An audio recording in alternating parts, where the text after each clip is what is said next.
इस पुरुषोत्तम मास में आप और हम पूर्णिमा शिव महापुराण की कथा सुन रहे हैं। इसके रस तत्व को हमें ग्रहण करना है। जितने लोग आस्था चैनल के माध्यम से शिव महापुराण की कथा सुन रहे हैं, पूर्णिमा शिव पुराण, फेसबुक यूट्यूब के माध्यम से जितने लोग कथा सुन रहे हैं, आप सभी के पावन चरणों को नमन करता हूं कि आपके भाग्य के बराबर कोई भाग्य नहीं होगा। जीवन में एक बार जरूर करा होगा, इसलिए कथा श्रवण कर रहे हैं। पीपल का एक पत्ता, उस पत्ते पर थोड़ा सा चावल, थोड़ा सा चावल। पूर्णिमा की रात्रि को अपने हाथ में लेकर, अपने नयनों से लगाकर, शरीर पर से स्वयं उतारकर उसको दरवाजे के पास रख दीजिए। पूर्णिमा की रात्रि को पूर्ण होने पर उस चावल को दूसरे दिन सूंघ कर बहते हुए पानी में डाल दीजिए। महाराज, कितने भी रोग से ग्रसित हो गए, पीपल का एक पत्ता 52,000 ब्राह्मण की साक्षी कराता है। महाराज बहुत ध्यान देना, पीपल के वृक्ष में स्वयं नारायण का, मेरे कृष्ण का वास है। स्वयं भगवान गीता के अंतर्गत कहते हैं कि मैं पीपल का वृक्ष हूं। नारायण उसी में 52,000 ब्राह्मणों का वासा एक पीपल के पत्ते में होता है। और आपको पहले भी कथा में कहा, गाय, ब्राह्मण, बहन, बेटी, ये सब काल का हरण करने वाले हो। काल को हरण, शिव का स्मरण करो। पूर्णिमा के दिन चावल का एक आखा दाना जानते हो, पूरा खंडित चावल नहीं। कितना चावल? एक दाना चावल कर शंकर भगवान के शिवलिंग पर समर्पित करिए। एक बेलपत्र जिसका डंडी का मुख अपनी ओर हो, जहां से चावल चढ़ाया है, उस चावल के ऊपर अपनी कामना कर रख दीजिए। और चंद्रमौली भगवान का स्मरण करिए। कौन से भगवान? शंकर भगवान का सर्वश्रेष्ठ सुंदर नाम है चंद्रमौली। चंद्रमौली भगवान का स्मरण करिए। अपनी कामना कर बेलपत्र समर्पित कर शिव जी पर एक लोटा पानी, एक जल पात्र समर्पित करो, कलश से जल चढ़ा दीजिए। नयनों में वो जल लगाकर अपनी कामना कर वापिस घर को आइए। अगली पूर्णिमा आएगी, जो कामना करी है मेरा चंद्रमौली भोलेनाथ उसे पूर्ण कर ही देगा। शिव उपासना के लिए जितनी 12 महीने में पूर्णिमा पड़ती है, एक एक पूर्णिमा का व्याख्यान वर्णन करेंगे। आज तो कथा का महत्तम दिवस है, पहला दिवस है, तो हम उसको महत्व समझें कि पूर्णिमा का महत्व क्या है। हम उसका महत्व समझें कि शंकर और चंद्र का रिश्ता क्या है, संबंध क्या है।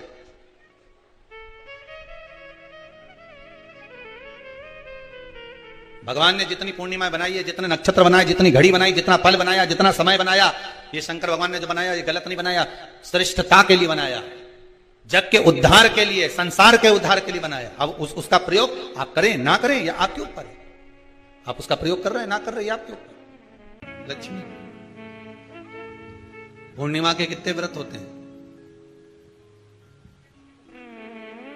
बोलते जाओ, जरा जल्दी जल्दी बोलो। पूर्णिमा के नारियों को, स्त्रियों को अखंड सौभाग्य के लिए, जो नारी वैधव्य नहीं होना चाहती है, उस नारी को पूर्णिमा के कितने व्रत करना चाहिए। जिस नारी के यहाँ संतान नहीं हो, औलाद नहीं हो, उसको पूर्णिमा के कितने व्रत करना चाहिए। जिस नारी का पुत्र, पति बहुत बीमारी से ग्रसित हो, लग रहा हो कि ये मेरा बेटा बहुत बड़ी बीमारी में घिरा हुआ है, तो नारी को कितने व्रत करना चाहिए। स्वयं भगवान कृष्ण ने माता यशोदा को द्वापर में भी बताया है कि पूर्णिमा के 32 व्रत होते हैं। कितने व्रत होते हैं? 32।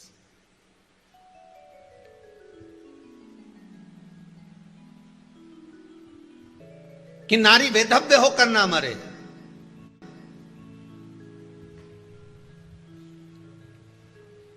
उसका पति कोई रोग से ग्रसित ना हो, उसका पुत्र किसी रोग में ना पड़े।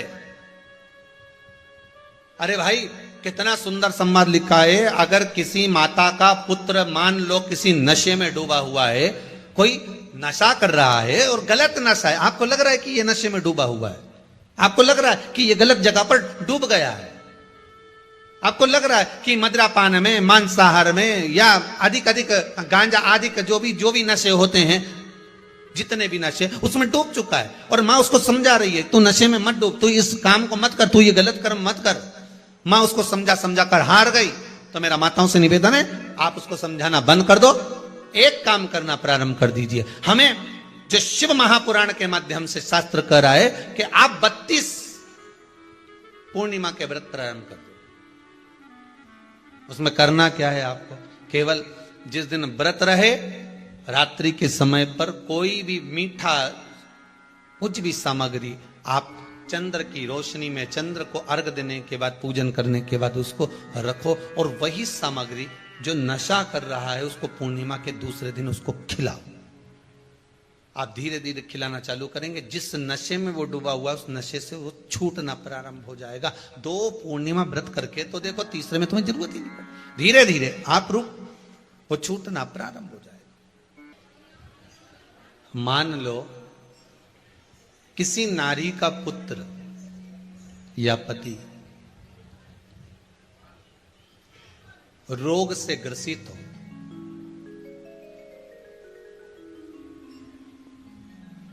उसके पति की या पुत्र की आयु थोड़ी सी है, तो हे कृष्ण, उस नारी को कौन सा व्रत धारण करना चाहिए या किसकी पूजन करना चाहिए? ये कुरुक्षेत्र की भूमि का संवाद है।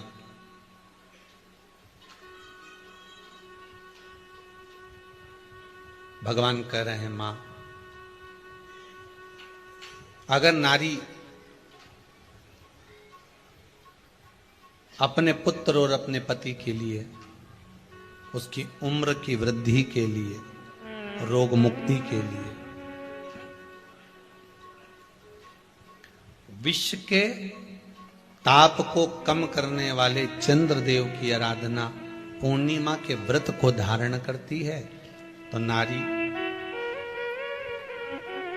उस व्रत के प्रभाव से अपने पुत्र और पति की बीमारी को, रोग को हर लेती है।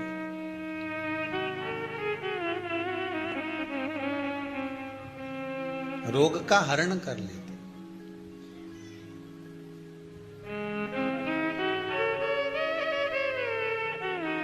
महाराज, जो बच्चा बुद्धि से विकलांग हो, विद्या में कमजोर हो, परीक्षा हॉल में पेपर देते समय भूल जाता हो,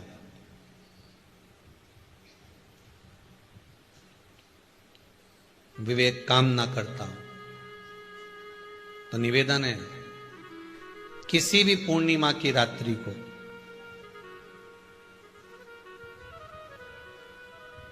बारह बजे गाय के, गौ माता देसी गाय के जो 4 थन होते हैं, उन 4 थन में से जो आगे के थन होते हैं, 2 पीछे की ओर होते हैं, 2 आगे की ओर होते हैं, तो जो आगे के 2 थन हैं, उस थन का दूध निकलवा लिया जाए, और उस दूध का कोई भी मीठा पदार्थ बनाओ तो ठीक है, ना बनाओ तो उसी दूध में शक्कर मिलाकर पूर्णिमा की रात्रि को, जो विवेक से कमजोर हो, बुद्धि से कमजोर हो, या याद करा हुआ सब भूल जाते हो, या आपके लिए भी है, कोई चीज रखते हो भूल जाते हो, विवेक याद नहीं रहता, बुद्धि में इतना प्रबल बल नहीं आ पाता, याददाश्त कमजोर होती चली जा रही, तो किसी भी पूर्णिमा की रात्रि को 12 बजे गाय के आगे के 2 थन का दूध, उसमें कोई पदार्थ, शक्कर, गुड़ कुछ भी मिलाकर भगवान के चंद्रदेव की साक्षी में उसको पिला दिया जाए। महाराज, बार बार पिलाने की जरूरत ही नहीं पड़ेगी, एक ही बार में काम कर जाएगा और विवेक पूर्ण तरह से कार्य करने लगेगा। देसी गाय के आगे के 2 थन का दूध बड़ा प्रबल होता है।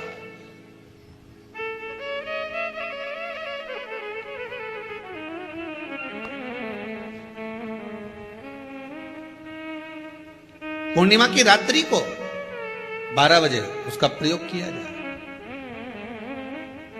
आप उस दूध को निकाल लो, शाम के समय, रात्रि के समय ग्वाले से कहकर, जिसके यहां पर देसी गाय हो, वहां निकलवा कर उसको रखा जाए, उसका पान करा जाए। महाराज, रोग बीमारी में प्रबलता। तो मां यशोदा जी जग कल्याण के लिए पूछ रही है, संपूर्ण विश्व के कल्याण के लिए।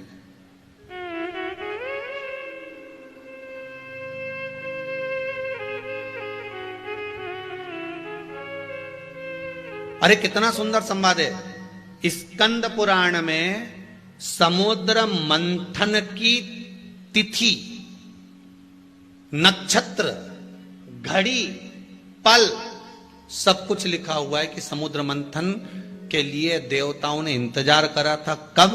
जब चंद्र का प्रभाव पूर्ण हो। जब चंद्र का प्रभाव पूर्ण होगा तब जो मंथन होगा, उस मंथन का जो सुख होगा वो जीवन को आनंद दे जाएगा। हो सकेगा तो कल की कथा में मंथन के लिए जो समय स्कंद पुराण में कहा गया कि ये समय में चंद्र प्रबल होगा, उस चंद्र की प्रबलता में मंथन का कार्य प्रारंभ करा जाए। देवता और राक्षस मिलकर मंथन करें। कल की कथा में वो पल, वो समय भी बताएंगे कि स्कंद पुराण में ये जगह पर ये चीज लिखी है। क्यों इंतजार कर रहे हैं कि चंद्र प्रबल हो तब हो? क्यों भीष्म पितामह इंतजार करते हैं कि सूर्य उत्तरायण हो तब जाऊं?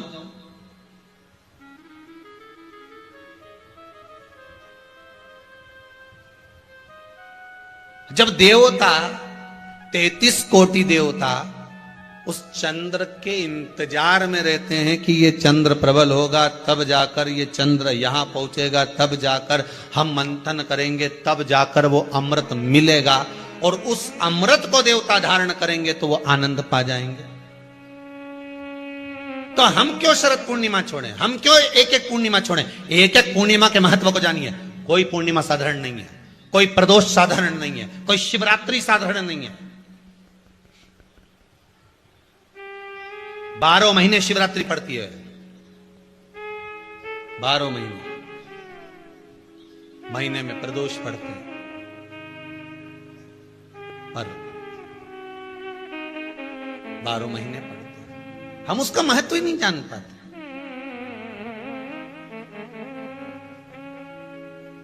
कौन से प्रदोष पर क्या करना है, कौन सी पूर्णिमा को क्या धारण करना है, कौन सी शिवरात्रि पर।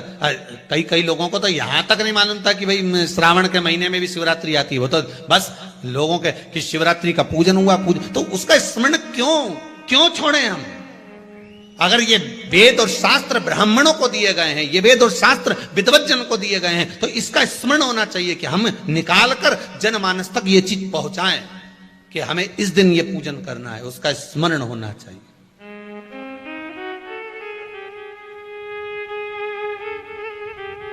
और वो सुख देने वाला।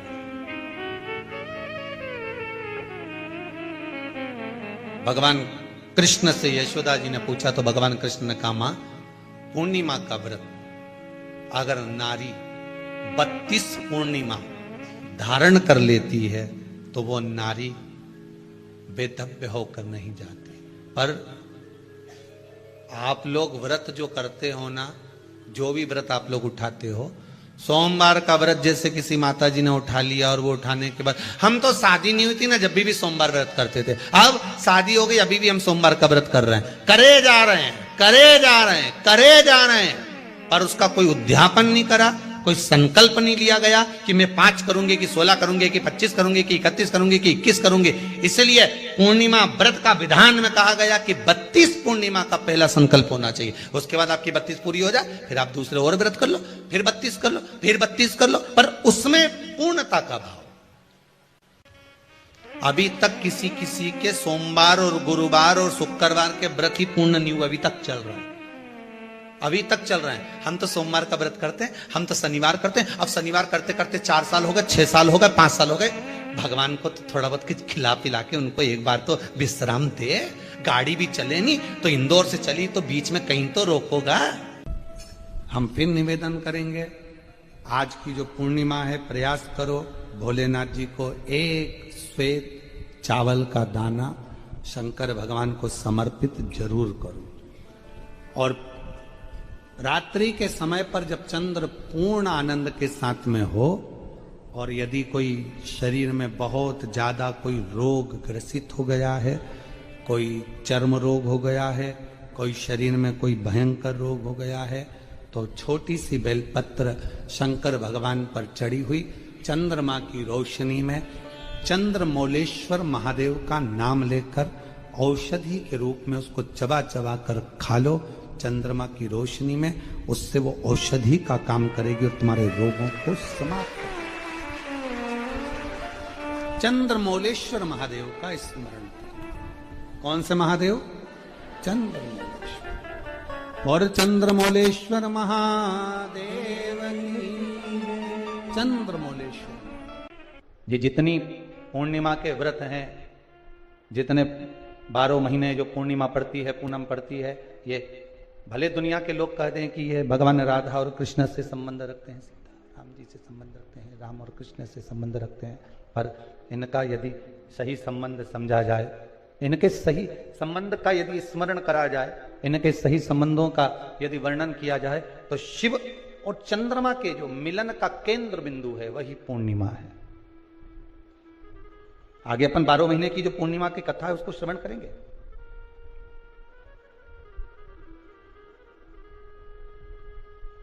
केवल एक पूर्णिमा वहीं तक नहीं रही कि भगवान कृष्ण और राधा जी ने रास किया। भगवान कृष्ण और राधा जी रास कर रहे हैं, केवल पूर्णिमा वहीं तक सीमित नहीं रही, केवल वहीं तक उसकी सीमितता नहीं है। सबसे सुंदर संबंध इस संसार में अगर किसी का है तो समुद्र और चंद्र का है। दुनिया का सबसे सुंदर संबंध है चंद्र और समुद्र का। चंद्रमा घटता है तो समुद्र की लहरें भी घटती है, ज्वार और भाटा। चंद्रमा यदि घट रहा है तो समुद्र की लहरें भी घट रही है। चंद्रमा यदि बढ़ रहा है तो समुद्र की लहरें भी बढ़ रही। कितना सुंदर संबंध होगा। चंद्रमा को घटता हुआ देखा तो समुद्र की लहरें घट गई, चंद्रमा को बढ़ता हुआ देखा तो समुद्र की लहरें बढ़ गई। अर्थात शिव महापुराण की कथा कहती है, श्रीमद् भागवत पुराण कहती है कि महाराज समुद्र जैसी गंभीरता, समुद्र जैसा प्रभाव, समुद्र जैसा भाव आपके भीतर होना चाहिए कि दूसरा व्यक्ति को घटता हुआ देखकर हमारा भी दिल थोड़ा सा दुख है, हमारा भी हृदय थोड़ा सा नम है। चंद्रमा को बढ़ता हुआ देखकर हमारे भीतर भी प्रसन्नता जागृत हो, हमारे भीतर भी उमंगता जागृत हो, हमारे भीतर भी यह भाव जागृत हो जाए कि ये बढ़ रहा है तो हमें प्रसन्नता हो रही है। पर हम उल्टे हैं, हम समुद्र के बिल्कुल विपरीत हैं। पड़ोसी के घर में धन बढ़ता है तो टेंशन हमें हो जाता है। हम दूसरे के सुख को देखकर हम सुखी हो जाएं, दूसरे के दुख को देखकर हम दुखी हो जाएं। ये समुद्र और चंद्र का जो भाव कहा गया है वो एक आनंद देने वाला। केवल एक समुद्र और चंद्र का संबंध नहीं, मेरे देवाधिदेव महादेव और चंद्र जो उनके मस्तक पर विराजमान है उसका भी संबंध प्रबल है। महाराज लंकाधिपति रावण, लंकेश, लंकाधिपति रावण लंकेश भी भगवान शंकर को प्रसन्न करने के लिए पूर्णिमा का अनुमोदन करता था। लंकाधिपति लंकेश, लंकाधिपति रावण, लंका में रहने वाला वो लंकेश भी पूर्णिमा का स्मरण करता था। स्वयं माता सीता राघव जी का दर्शन करने के लिए पूर्णिमा के चंद्रमा का स्मरण करती है। स्वयं माता सीता, माता पार्वती चंद्रदेव को देखकर बार बार स्मरण करती है शिव की भक्ति का। आप और हम पूर्णिमा शिव महापुराण की कथा सुन रहे हैं, इसके रस तत्व को हमें ग्रहण करना है और उस रस तत्व को ग्रहण कर कर अपने जीवन को सार्थक बनाना। भगवान शिव की कथा के करुणा सागर त्रिकालदर्शी कैलाशी अविनाशी शिव कर। जब ओघड़दानी त्रिकालदर्शी कैलाशी अविनाशी शिव की कथा करती, भगवान शंकर और चंद्रदेव, इन दोनों का भी संबंध बड़ा प्रबल है महाराज, बड़ा प्रबल संबंध। केवल एक समुद्र और चंद्र का ही संबंध नहीं, शिव और चंद्र का भी संबंध प्रबल है।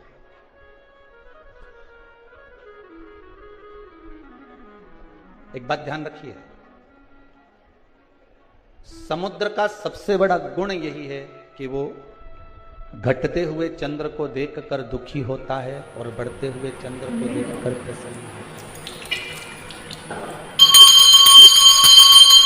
सबसे बड़ी प्रसन्नता